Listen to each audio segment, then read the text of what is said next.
Have you ever wondered what it would be like to step into the shoes of a detective, to piece together clues that others have missed, and to unmask a killer hiding in plain sight? Today, we read diving into one of the most baffling and chilling unsolved cases of the last century, a true story that feels like it was ripped straight from a detective novel. This isn't just a tale of a crime. It's a puzzle box of secrets, lies, and a list of suspects where everyone had a reason to want the victim gone. Our story begins on a cold, foggy morning in a grand, isolated mansion, the kind you read about in Gothic literature. The patriarch of a wealthy and influential family, a man known for his ruthless business dealings and his equally complicated personal life, is found dead in his study. The door was locked from the inside, the windows were barred, and there was no apparent weapon. The police initially ruled it a suicide, a tragic end for a powerful man. But one small detail, a detail so tiny it was almost overlooked, suggested something far more sinister was at play. A single out-of-place teacup sitting on the corner of his desk, pristine and unused, while his own favorite mug was shattered on the floor. It was a silent witness to a crime that was anything but simple. The family, a collection of characters each with their own motives and secrets, was immediately under suspicion.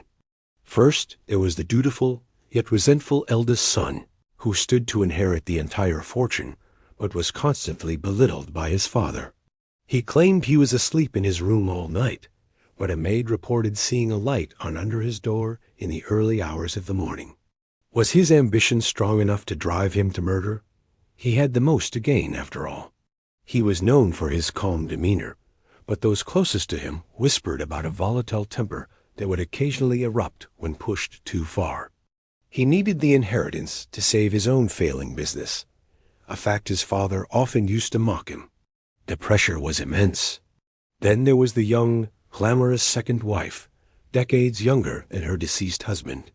Their marriage was a public spectacle, a whirlwind romance that many believed was based more on finance than affection.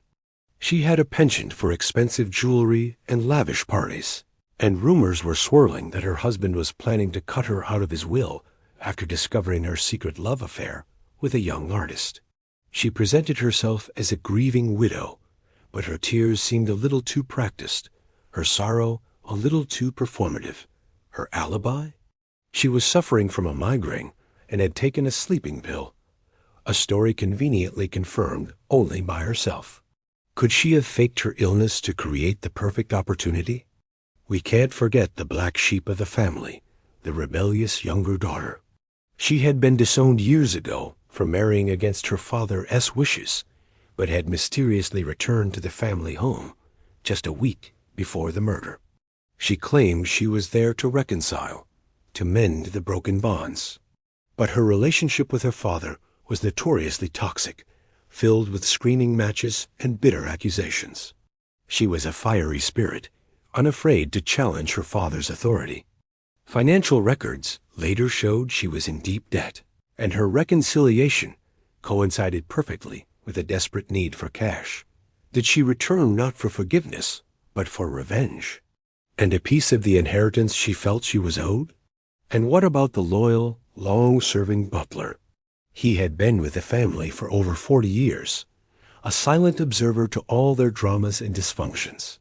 He seemed devoted, almost invisible, always in the background.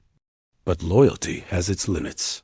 It was discovered that the victim had recently uncovered the butler's long-term embezzlement from the household accounts. His dismissal was imminent, and with it, the loss of his home, his reputation, and his entire life's work. He had access to the entire house, knew all its secret passages and routines. He was the one who discovered the body. Was it a genuine discovery, or the final act of a carefully staged crime? His alibi was that he was in the kitchen, but no one could confirm seeing him there during the critical time frame. The police investigation was a masterclass in frustration. Every clue led to a dead end. Every lead unraveled into another contradiction. The locked room was the biggest enigma.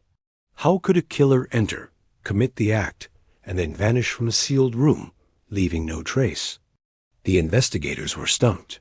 They explored theories of secret passages, of a key being slid under the door, of a complex mechanism designed to lock the door from the outside. But the mansion's original blueprints showed no hidden corridors, and a thorough search of the room revealed nothing out of the ordinary. The teacup remained the only anomaly, a silent porcelain riddle. This is where the armchair detectives, people just like you and me, came into the picture. The case became a media sensation. Newspapers published daily updates, detailing every new piece of evidence and every wild theory. Amateur sleuths from around the world began sending in their own solutions. One popular theory suggested the use of a fast-acting, untraceable poison that could be administered hours before, with the killer long gone by the time the victim succumbed. This would explain the lack of a struggle and the locked room. But what about the teacup? Why leave it there? Was it a message? A mistake? Another theory pointed to a conspiracy within the family. Perhaps it wasn't one person, but two or more working together. Maybe the son and the wife colluded, each providing an alibi for the other. This could explain how they overcame the logistical challenges. But alliances built on murder are fragile. The police tried to turn the suspects against each other, hoping one would crack under the pressure and betray their accomplice. But the family, for all their internal strife, presented a united, impenetrable front to the outside world. They closed ranks, protecting their secrets with a wall of silence. Years turned into decades, and the case grew colder.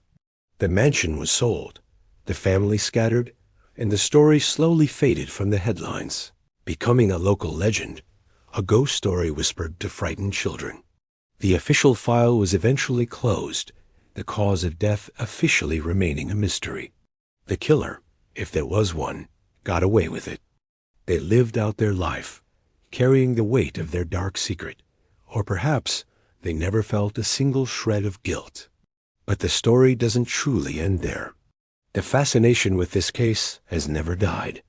It lives on in books, in documentaries, and in late-night internet forums, where a new generation of investigators continues to debate the evidence.